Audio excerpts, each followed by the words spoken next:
Assalamualaikum warahmatullahi wabarakatuh. Alhamdulillahirrabbilalamin. Bismillahirrahmanirrahim. Alhamdulillahirrabbilalamin. Wassalatu wassalamu ala asrofil anbiya'i wal mursalin wa ala alihi wa sahbihi ajma'in. Sahabat sehat sekalian, kita kali ini bicara tentang riya dan ikhlas, insyaallah. Nanti untuk pengingat untuk saya sendiri secara pribadi dan mungkin sahabat sehat sekalian secara umumnya. Insyaallah semoga selalu bermanfaat. Amin. Assalamualaikum warahmatullahi wabarakatuh. Jumpa kembali dengan saya Dr. Sofin Arfian. Kali ini kita tawasobil haq, tawasobi sober tentang 3 golongan bahan bakar api neraka. Jadi ini kita cerita sedikit ya, bahwa dalam hadis yang membuat Abu Hurairah radhiyallahu anhu pingsan ketika mendengarnya. Jadi ada kisah dari Abu Hurairah radhiyallahu anhu yang pingsan saat hendak menyampaikan hadis Nabi Muhammad SAW. Nah, kisah ini berkaitan dengan keikhlasan dalam beramal soleh. Jadi Imam Abu Laits mengisahkan cerita yang didapatnya dari beberapa ulama dengan sanad mereka yang langsung dari Uqbah bin Muslim dari Samir al-Asbahi. Jadi ketika masuk di kota Madinah, ia melihat seorang yang dikerumuni orang ramai. Lalu bertanya, siapakah orang itu? Orang-orang menjawab, itu Abu Hurairah radhiyallahu anhu. Maka saya mendekatinya dan ketika tidak ada lagi keramaian, saya pun bertanya kepadanya, saya tuntut engkau demi Allah, ceritakan kepadaku satu hadis yang telah engkau dengar dan engkau ingat langsung dari Rasulullah SAW. Lalu Abu Hurairah berkata, duduklah, saya akan ceritakan kepadamu hadis yang saya sendiri mendengar langsung dari Rasulullah SAW yang waktu itu tidak ada orang lain bersama kami. Kemudian Abu Hurairah menarik nafas panjang, lalu pingsan. Kok pingsan? Habis napas kok pingsan? Nah, setelah tersadar dari pingsan itu, dia pun mengusap mukanya sambil berkata, aku akan ceritakan hadis Rasulullah SAW.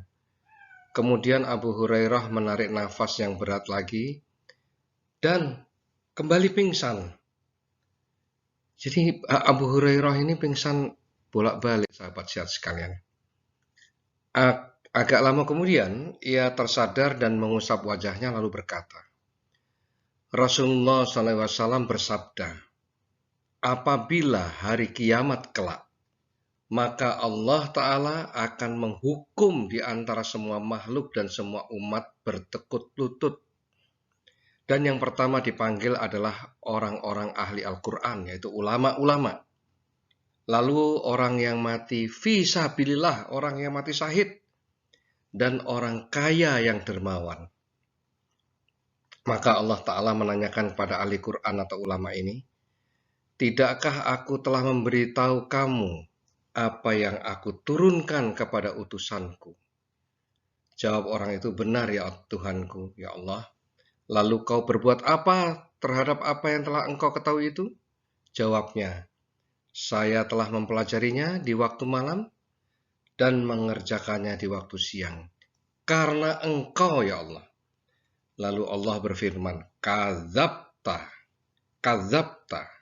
kamu dusta. Karena engkau ingin dikatakan sebagai seorang yang alim, kau hanya ingin disebut qori, maka diperintahkan malaikat untuk melemparnya ke neraka. Nauzubillah min dzalik. Bayangkan, seorang ahli Quran, seorang ulama yang tahu, bahkan mungkin hafal Quran, tahu ini, itu, dan sebagainya. Bahkan mungkin di dunia, kita melihat mereka sebagai orang yang alim, tapi ternyata setelah ditanya, maka Allah mengatakan, kamu dusta.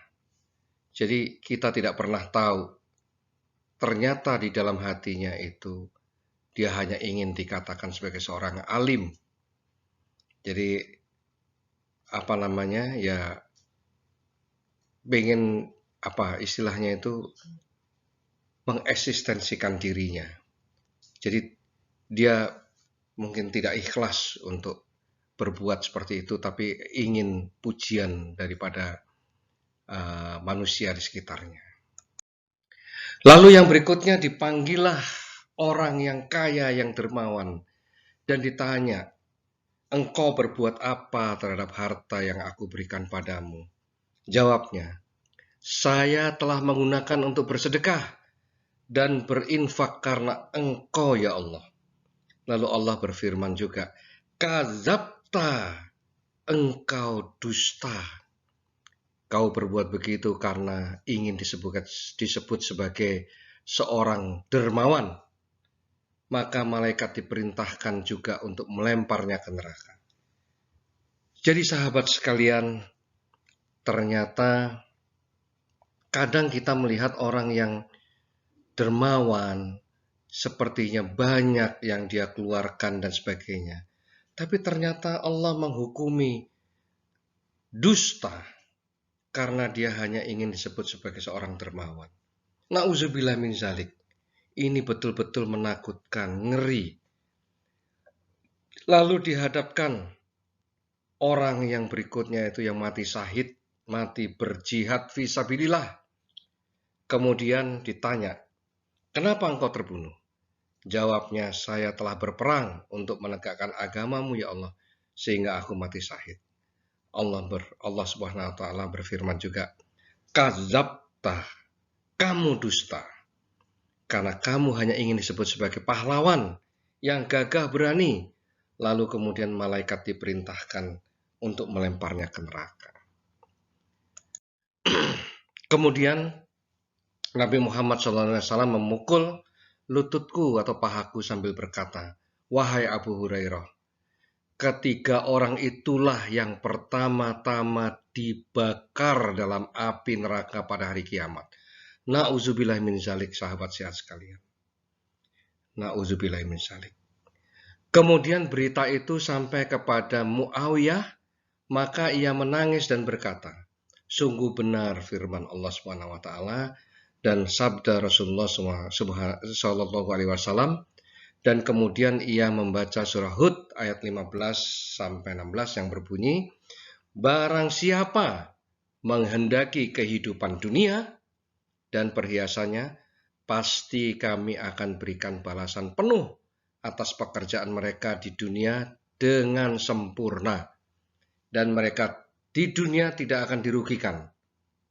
Itulah orang-orang yang tidak memperoleh sesuatu di akhirat kecuali neraka.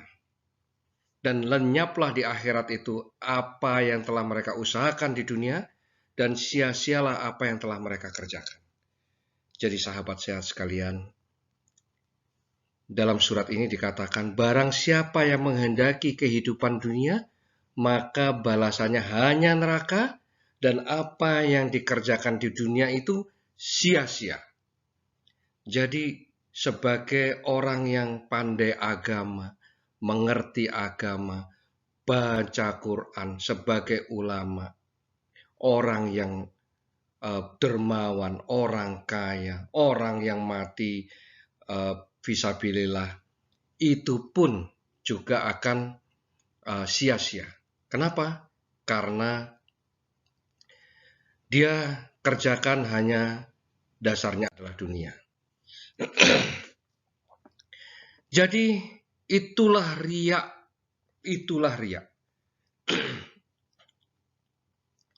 Amalan segunung hancur karena riya. Di sini tampak ya bahwa dalam sering ya kita hati-hati di era medsos ini.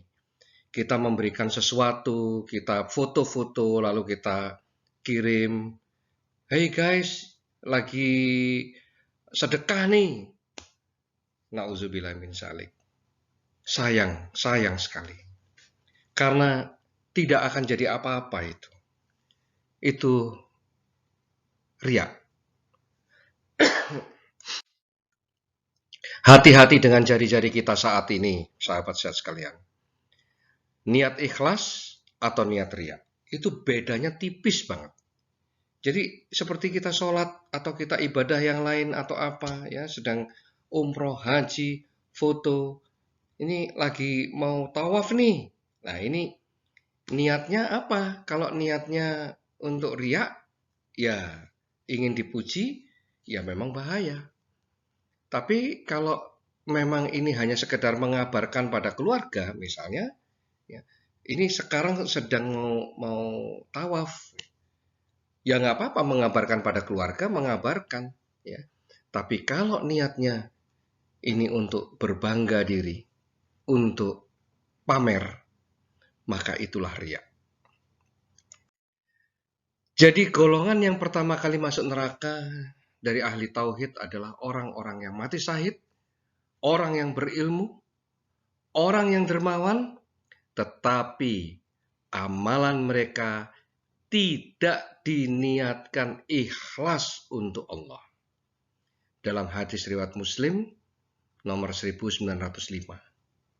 Saya ulang lagi, golongan yang pertama kali masuk neraka adalah orang yang mati syahid, orang berilmu, alim ulama, orang yang dermawan, tapi tidak diniatkan ikhlas untuk Allah. Ingat, riya penghapus pahala. Riya adalah penghapus pahala. Dalam Al-Baqarah ayat 264, janganlah kalian menghilangkan pahala sedekah kalian dengan menyebut-nyebutnya atau menyakiti perasaan si penerima. Seperti orang yang menafkahkan hartanya karena riya kepada manusia dan dia tidak beriman kepada Allah dan hari kemudian. Nauzubillah min dzalik. Marilah kita perbaiki niat kita. Perbaiki. Innamal a'malu binniyat. Lalu bagaimana cara menghindari riya?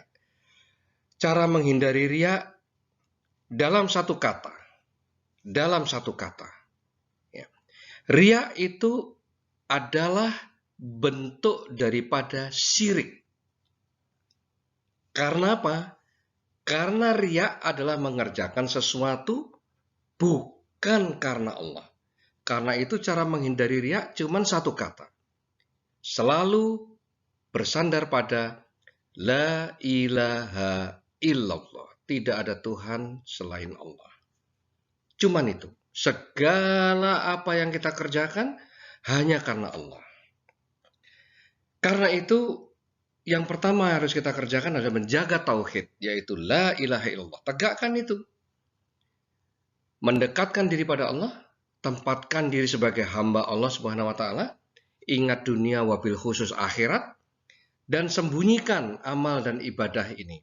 Sembunyikan dalam slide ini saya kasih tanda petik karena ya sebenarnya bisa saja tidak disembunyikan, tapi ada syaratnya. Dan semua ini harus dikerjakan dengan ikhlas karena Allah.